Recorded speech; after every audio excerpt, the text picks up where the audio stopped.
اعوذ باللہ من الشیطان الرجیم، بسم اللہ الرحمن الرحیم۔ آج آپ حضرات کے لیے ایران کے مشہور شاعر حکیم کانی شیرازی ان کی ایک مشہور نظم جو انہوں نے حقلی زبان میں لکھی ہے، اس کو پڑھنے کا کیا طریقہ ہے، کیسے پڑھتے ہیں، اور ساتھ میں اس کا ترجمہ اردو زبان میں اس کا ترجمہ کیا ہے وہ آپ کے سامنے پیش کروں گا۔ آپ حضرات مکمل توجہ سے اسے سنیں۔ کانی شیرازی صبح کے وقت کہیں جا رہا تھا تو راستے میں اس نے دیکھا کہ ایک بوڑھا اور ایک چھوٹا بچہ وہ دونوں آپس میں گفتگو کر رہے تھے، اور مزے کی بات یہ کہ وہ دونوں ہکلے تھے۔ اب ہکلا کون ہوتا ہے؟ ایک ہوتا ہے توتلا اور ایک ہوتا ہے ہکلا۔ توتلا اسے کہتے ہیں جو تا کے حروف ہوتے ہیں وہ زیادہ بولتا ہے۔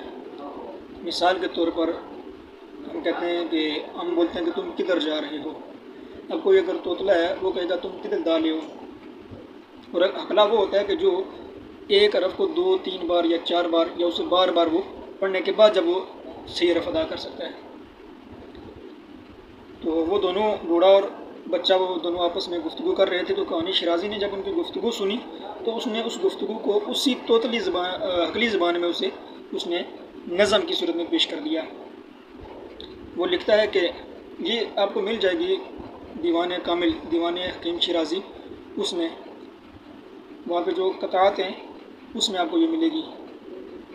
وہ لکھتا ہے کہ پیر کے لال سہرگاہ بطفل الکن می شنی دم کے بدی نو ہمی روند سخن، کہ صبح کے وقت میں نے ایک بوڑھے کو دیکھا، وہ ایک بچے کے ساتھ گفتگو کر رہا تھا۔ وہ کچھ اس طرح کی گفتگو کر رہا تھا: قیز زلفت سس صبحم شش شامم تاریک ویز چہرت شش شامم سس صبح روشن، کہ تیرے خوبصورت جو تیری زلفیں ہیں، تیری کالی زلفوں کی وجہ سے میری جو روشن صبح ہیں وہ تاریک راتوں میں بدل گئی ہیں، اور تیرے خوبصورت چہرے یعنی روشن چہرے کی وجہ سے میری تاریک راتیں روشن صبح بن گئی ہیں۔ تتتر یاک یموب شش شہد للبت سس صبرو تتتابم رفتز تتتن، اس نے کہا کہ تیرے جو لبوں کا شہد جو کہ میرا تریاک ہے، اس کے بغیر مجھ میں اب صبر نہیں رہا اور مجھ میں کوئی تاب بھی باقی نہیں رہی۔ اب بچہ اسے کیا کہتا ہے؟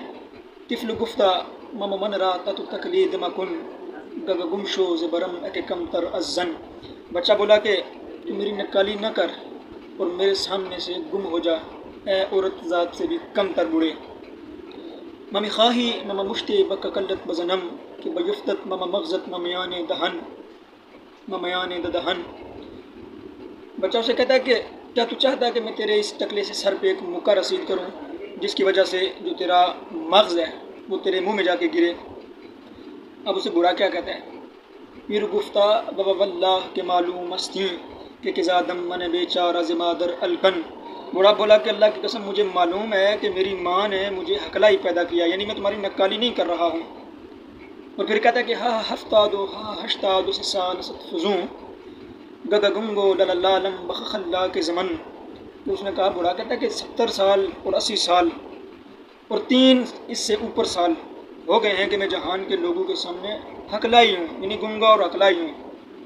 تو لڑکا بولا کہ طفل گفتہ خدارا صد بار شش شکر کہ برستم بجہان ازمم لالو ممہن، کہ اللہ تیرا شکر ہے۔ لڑکا بولا کہ اللہ تیرا شکر ہے کہ میں اس دنیا کے تانوں سے اور اس دنیا کی ملامت سے اور اس دنیا کے غم سے بچ گیا ہوں۔ مم من ہم گگگنگم مم مثل تتتو ہم گگگنگی مم مثل مم من، بچہ سے کہتا ہے کہ میں بھی تمہاری طرح ہی گنگا اور ہکلا ہوں اور تم بھی میری طرح ہی گنگے اور ہکلے ہو۔ یہ مکالمہ کانی شیرازی نے اپنی نظم کی صورت میں اس کو پیش کیا۔ اگر آپ دوست نئے ہیں اس چینل پر تو اس کو سبسکرائب لازمی کریں اور آگے بھی شیئر کریں۔ جزاک اللہ مہربانی۔